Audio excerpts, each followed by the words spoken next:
ইসলাম শিখিয়েছে শেষ নিঃশ্বাস পর্যন্ত তোমাকে লড়ে যেতে হবে। এই পৃথিবীতে কেউ কাউকে জায়গা করে দেয় না, জায়গা করে নিতে হয়। এই পৃথিবীটা the life is not a bed of roses, এটা ফুল বিছানো কোনো ফুল সজ্জা নয়, এটা কণ্টকাকীর্ণ। কেউ আপনার স্পেস করে দিবে না, কেউ আপনাকে সুযোগ করে দিবে না, কেউ আপনার জায়গা করে দিবে না, বরং আপনি জায়গা করে নিলে টাইনা নিচে নামাবে। ইসলাম আমাদেরকে এটাই শিখিয়েছে, কাজ করে খেতে হবে। কাজে লজ্জা নেই, লজ্জা হচ্ছে অলসতায়। লজ্জা কিসে? আজকের আলোচনা থেকে এটা মুক্ত করে নিতে হবে। কাজে লজ্জা নেই। লক্ষ্মীপুরের ইয়াংস্টারেরা শ্রমে লজ্জা নেই, পরিশ্রমে লজ্জা নেই, লজ্জা অলসতায়। লজ্জা কিসে? আরো জোরে। কখনো কোনোদিন কারো পারমিশন ছাড়া মোবাইলের গ্যালারি চেক করবেন না। কখনো কারো পারমিশন ছাড়া তার ফেসবুকের মেসেঞ্জারে কে কার সাথে চ্যাটিং করেছে এটা করা যাবে না। কখনো কারো পারমিশন ছাড়া তার মেইলের ইনবক্স খুলে দেখা যাবে না। কখনো কারো পারমিশন ছাড়া কারো ব্যক্তিগত চিঠি পড়া যাবে না। দিস ইজ ইসলাম, এটাই ইসলাম। আব্বারা বলবেন, আব্বা ওযু করে আসেন, নামাজ পড়বেন, সূরা ফাতিহা পড়ে একটু ফু দিয়ে দেন।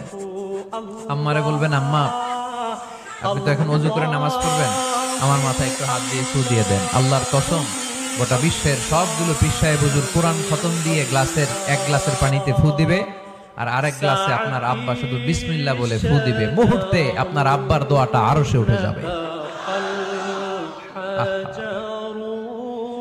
বাবা মারে চিনলো না, দোয়া নিতে জানলো না। অনেক দেখেছে এরকম, প্রতি বছর উমরা করে, বাপরে বাদ দেয় না, মারে বাদ দেয় না। ঘরে মা বাবার রেখে তুমি কাবা ঘরে যে আল্লাহরে খুঁজো, কপাল পোড়া, ঠিক কিনা? দুঃখের পরেই আছে সুখ, কষ্টের পরেই আছে আনন্দ।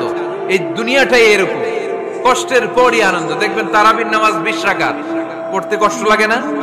কোমরে ব্যথা, হাঁটুতে ব্যথা, কিন্তু 20টা রাকাত যখন শেষ করে মসজিদ থেকে বের হই, একটা আনন্দ আছে না নাই?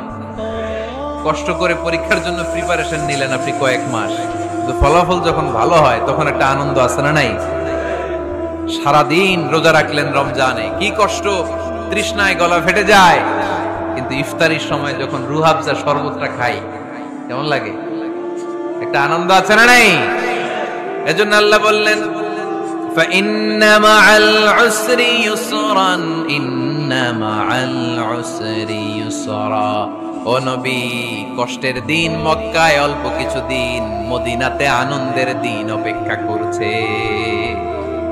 আমাদের জীবনে যদি দুঃখ কষ্ট আসে, আমরা ধৈর্য ধরবো, তাওয়াক্কুল করবো একজনের উপর, তিনি কে?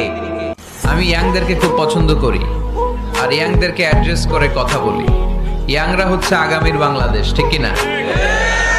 তোমাদের অনেক দায়িত্ব, অনেক কিছু করতে হবে তোমাকে। তোমাদের দিকে তাকিয়ে আছে বাংলাদেশ, তুমিই বাংলাদেশ, তোমাকে